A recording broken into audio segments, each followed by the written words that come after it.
नमस्कार मित्रों, आप सभी का स्वागत है मेरे इस YouTube चैनल में। मैं Chandrashekhar Rai, assistant professor, Kashi Sahu college Saraikela, department of history, Kolhan university. मित्रों, आज के इस YouTube क्लास में आज हम चर्चा करने वाले हैं जनवरी 2021 से लेकर के जून 2021 तक का जो पर्यावरण से अपडेट है।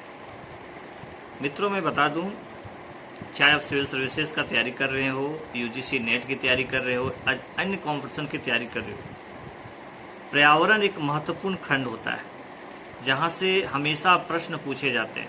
ठीक है, तो आज हम, क्योंकि बहुत सारे एग्जाम में क्या होते हैं कि लेटेस्ट जो अपडेट होते हैं, करंट इवेंट्स जो इन्वायरमेंट से रिलेट होते हैं, इकोलॉजी से रिलेट होते हैं, उससे प्रश्न पूछा जाता है। जैसे मान लीजिए पर्यावरण से संबंधित कोई सम्मेलन होने वाला है, तो ये कहाँ होगा, कॉप कहाँ होगा, प्रदूषण को लेकर के कोई विचारधारा आया है, कोई लक्ष्य है। ठीक है, तो आज हम चर्चा करने वाले हैं कि 1 जनवरी 2021 से लेकर के जून 2021 तक आपका लेटेस्ट डाटा पर्यावरण से संबंधित क्या आया है, उस पर बात कीजिए। बहुत इंपॉर्टेंट है आने वाले जेपीएससी के लिए, आने वाले 67 बीपीएससी जिसकी वैकेंसी अगस्त के प्रथम सप्ताह में आ रही है। तो मित्रों, सभी लग जाइए, और अभी का जो इम्पोर्टेंट जो वीडियो है इसमें आपको जरूर फायदा होगा, इसमें कोई दो राय नहीं है। चलिए, आज हम लोग करते हैं कि नवंबर 2021 में कॉप 26 सम्मेलन का आयोजन कहाँ किया जाएगा। बहुत इंपॉर्टेंट है। ठीक है, कॉप जो सम्मेलन होता है मित्रों, बहुत इंपॉर्टेंट सम्मेलन होता है, पर्यावरण से संबंधित है, जलवायु जो परिवर्तन है उससे संबंधित है। ठीक है, कि हम अपने जलवायु को जो बदलाव हो रहा है ना, कैसे हम कंट्रोल करें, है ना, प्रदूषण को कैसे रोकें। तो इसको लेकर के जो कॉप 26 हो रहे हैं, कॉप 25 हो चुके हैं, यानी कॉप 26 जो होने वाले हैं नवंबर 2021 में, यही प्रश्न है कि ये कहाँ आयोजित होंगे। तो ये आयोजित होंगे ग्लासगो जो है आपका यूनाइटेड किंगडम में पड़ता है। कहाँ पड़ता है? यूनाइटेड किंगडम, यानी एक तरह से ब्रिटेन आप कर सकते हैं। ठीक है, ग्लासगो। अब आगे हम लोग बात करते हैं कि state of environment report 2021, state of environment report 2021 किस संस्था द्वारा जारी किया गया है ना, किस संस्था द्वारा जारी किया। तो ये जारी किए गए हैं centre for science and environment, CSE। फिर से रिपीट कर रहा हूं मित्रों इस प्रश्न को। स्टेट ऑफ एनवायरमेंट रिपोर्ट 2021 किस संस्था के द्वारा जारी किया गया, किस संस्था के द्वारा जारी किया गया। तो इसका उत्तर है, आप लोग सभी लिखेंगे, centre for science and environment, CSE। ठीक है, इसमें कहा गया है मित्रों, इसको थोड़ा सा ध्यान दे करके आप समझ लीजिए। इस रिपोर्ट के अनुसार कहा गया है कि कोविड-19 के कारण विश्व में 115 मिलियन से अधिक लोग गरीब के चपेट में आ गए हैं, यानी गरीबी के चपेट में आ गए हैं। ठीक है, बहुत इंपॉर्टेंट डाटा है। इसके अनुसार से, ये जो रिपोर्ट बता रहा है, इसके अनुसार से कि कोविड-19 की वजह से 115 मिलियन कोई साधारण डाटा नहीं है, बहुत ज्यादा डाटा है। 115 मिलियन से अधिक लोग गरीबी के चपेट में। मित्रों, आपको पता है कोविड-19 आ जाने की वजह से क्या हुए, लॉकडाउन लगे, लोग बेरोजगार हो गए, उद्योग धंधे बंद हो गए। तो जिसके वजह से कितने लोग जो है सो गरीबी की चपेट में आ गए, 115 मिलियन से अधिक लोग।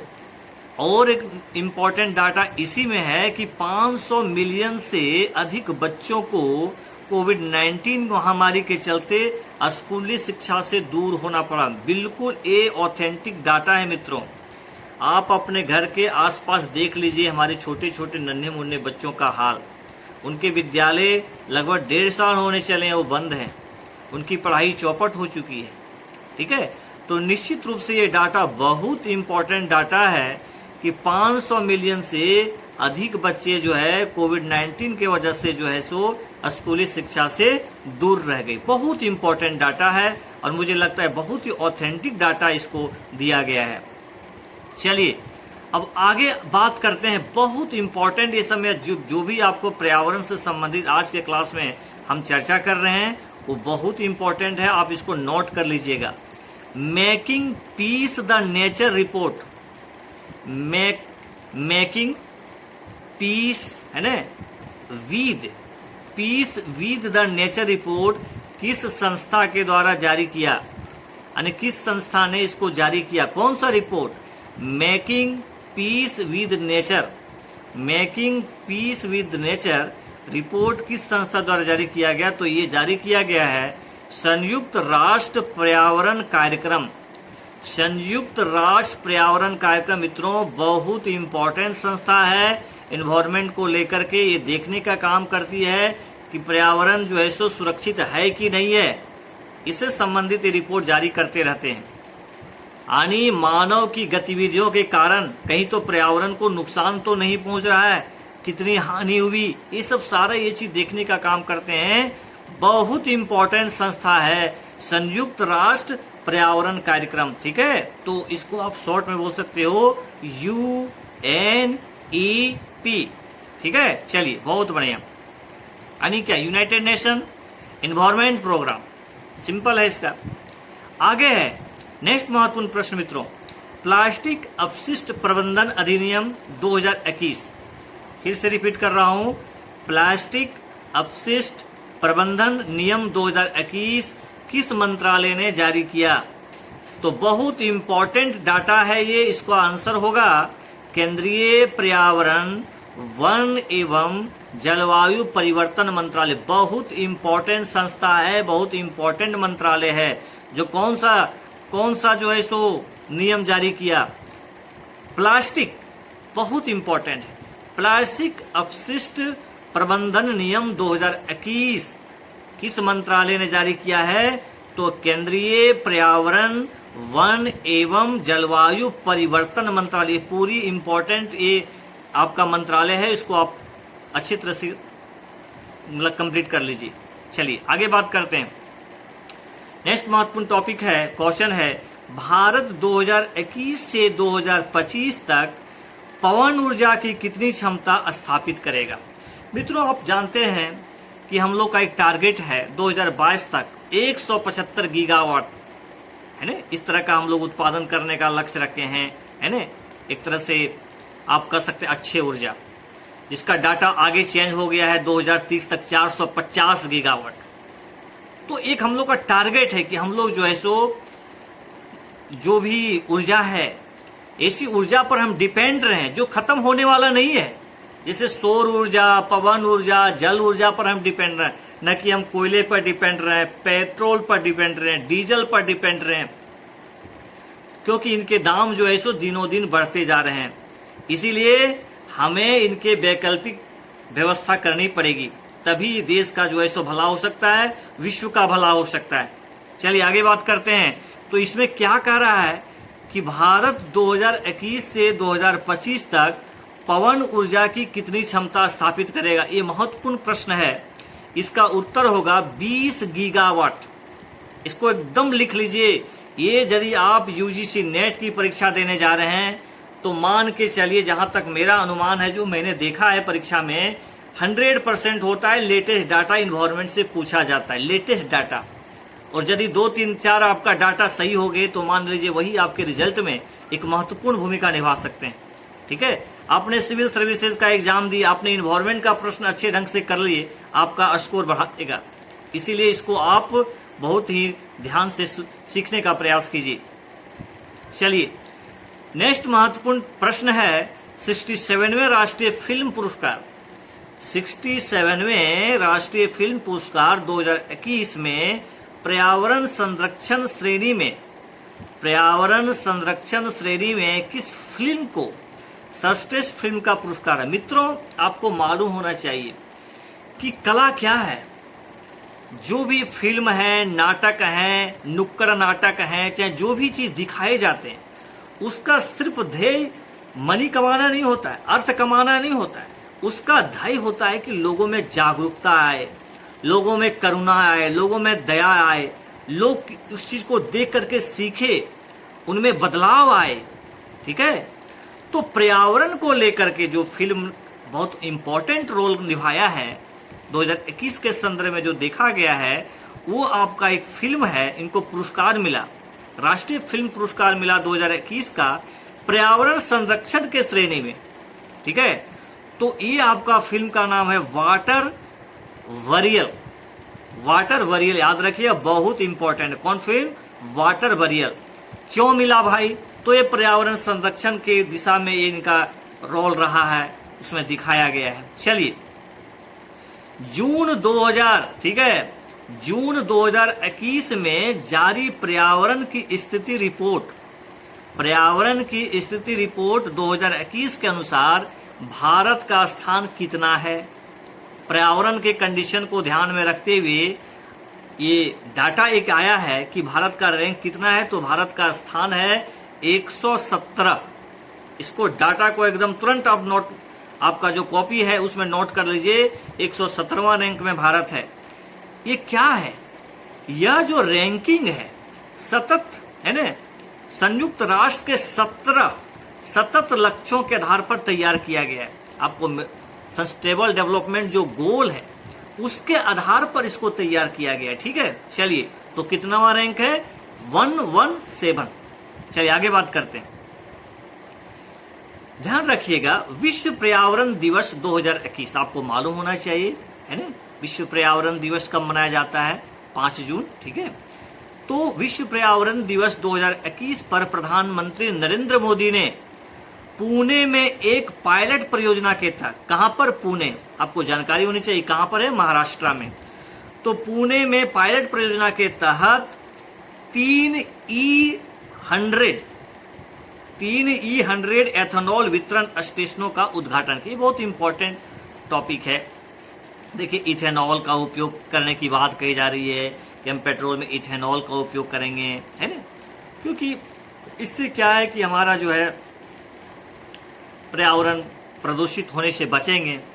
तो इनके तहत जो है वितरण स्टेशन E100 एथेनॉल, मतलब 3 तरह के जो है सो वितरण स्टेशनों का उद्घाटन किया गया। कहां पर? तो पुणे में। तो फिर से रिपीट कर रहा हूं, इसको मैं फिर से रिपीट कर रहा हूं। विश्व पर्यावरण दिवस 2021 पर प्रधानमंत्री ने पुणे में एक पायलट परियोजना के तहत 3 E है ना 100 एथेनॉल वितरण स्टेशनों का क्या किया? उद्घाटन किया। बहुत इंपॉर्टेंट है मित्रों, हमारी सरकार पर्यावरण को संरक्षण के लिए, है ना, ज्यादा से ज्यादा जैविक ऊर्जा को प्रयोग करने के लिए, अक्षय ऊर्जा का प्रयोग करने के लिए बढ़ावा दे रही है।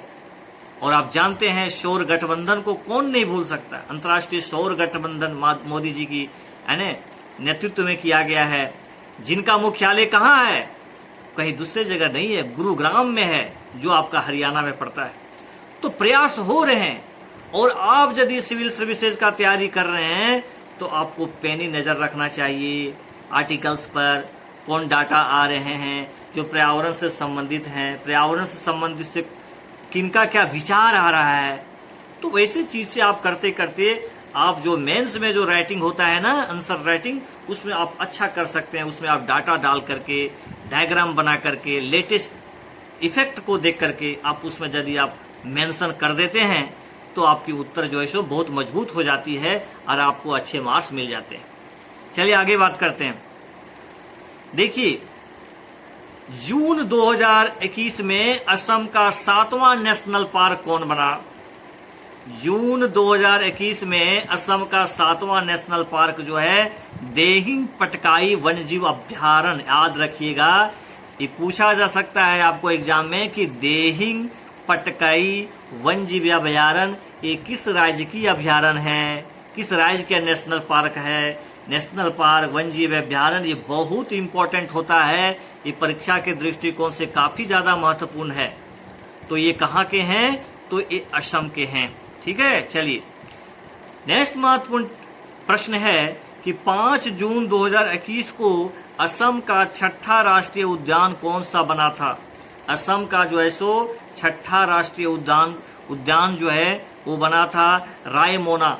कौन बना था? रायमोना। ठीक है, इसको घोषित किया गया विश्व पर्यावरण दिवस के अवसर। मित्रों, जब भी कोई दिवस होता है तो निश्चित रूप से आप उस पर नजर बनाइए कि क्या इसका उद्घाटन हो रहा है, इसमें क्या कुछ इसका थीम है, कोई सम्मेलन हो रहा है तो उसका थीम को आप पकड़िए, इसका थीम क्या था, ठीक है।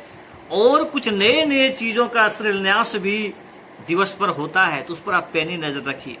चलिए, जून 2021 में जारी एक अध्ययन के अनुसार विश्व में सबसे ज्यादा किस्म की तितली का घर कहाँ है ना। यानी जून 2021 में एक अध्ययन किया गया, रिसर्च किया गया, स्टडी किया गया, उसके अनुसार विश्व में सबसे ज्यादा किस्म की जो तितली है, तितली का घर है, वो है आपका कोलंबिया में। कहां पर है?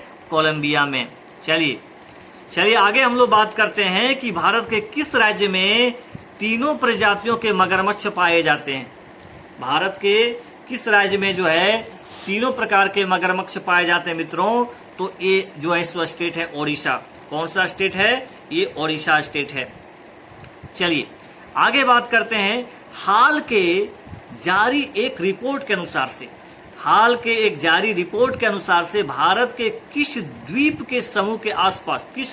समूह के आसपास समुद्र के स्तर बढ़ने का अनुमान लगाया गया है। यानी उस द्वीप के आसपास जो है समुद्र का जल स्तर क्या होगा? बढ़ेगा, ये अनुमान लगाया गया है। तो ये द्वीप है लक्षद्वीप। कौन सा द्वीप है? लक्षद्वीप। चलिए आगे बात करते हैं। राष्ट्रीय पर्यावरण संबंधी मानक प्रयोगशाला की आधारशिला प्रधानमंत्री नरेंद्र मोदी ने कहां रखी? राष्ट्रीय पर्यावरण संबंधी मानक प्रयोगशाला की आधारशिला प्रधानमंत्री नरेंद्र मोदी ने कहां रखी? इसका उत्तर होगा मित्रों नई दिल्ली। कहां रखी? नई दिल्ली। चलिए इनका थीम था, ठीक है, इनका थीम था metrology for the inclusive growth of the nation. क्या था भाई? मेट्रोलॉजी फॉर द इंक्लूसिव है ना ग्रोथ ऑफ द नेशन, इनका थीम था, ठीक है। चलिए आगे बात करते हैं।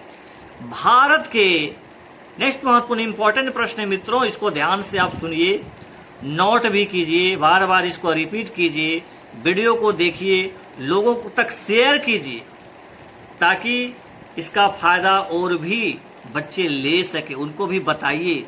फेसबुक, व्हाट्सएप, आपका जो भी आप सोशल प्लेटफॉर्म यूज करते हैं, मीडिया प्लेटफॉर्म यूज करते हैं, उसके द्वारा भी आप इस वीडियो को शेयर कीजिए। ज्यादा से ज्यादा लोग सब्सक्राइब करें, ज्यादा से ज्यादा लोग देखें ताकि इनका फायदा हो, ठीक है, इनसे फायदा ले सके। तो आप अपने मित्रों को भी इस वीडियो को आप शेयर कर सकते हैं, लाइक कर सकते हैं और सब्सक्राइब करने के लिए कर सकते हैं, ठीक है, ताकि ज्यादा से ज्यादा लोगों तक सूचनाएं पहुंचे, डाटा पहुंचे, है ना, ताकि उनको पढ़ने में मतलब जो है एक हौसला के साथ वो आगे बढ़े, अपना जो गोल है उसको अचीव करने में अपना तन मन सब झोंक दे, ठीक है। चलिए आगे बात करते हैं। नेक्स्ट महत्वपूर्ण है कि भारत के किस बांध पर 600 मेगावाट की फ्लोटिंग ऊर्जा परियोजना का निर्माण किया जाएगा? नेक्स्ट महत्वपूर्ण क्या था प्रश्न? भारत के किस बांध पर 600 मेगावाट की फ्लोटिंग ऊर्जा परियोजना का निर्माण किया जाएगा? तो ये भैया बांध है ओंकारेश्वर बांध। कौन सा बांध है? ओंकारेश्वर बांध है। ये पड़ता है आपका एमपी में पड़ता है, मध्य प्रदेश में पड़ता है ओंकारेश्वर बांध पर, जहां पर 600 मेगावाट की फ्लोटिंग ऊर्जा परियोजना का जो है सो निर्माण किया जाएगा। चलिए भाई, नेक्स्ट महत्वपूर्ण इंपॉर्टेंट प्रश्न है, किस नगर निगम ने बढ़ते प्रदूषण को देखते हुए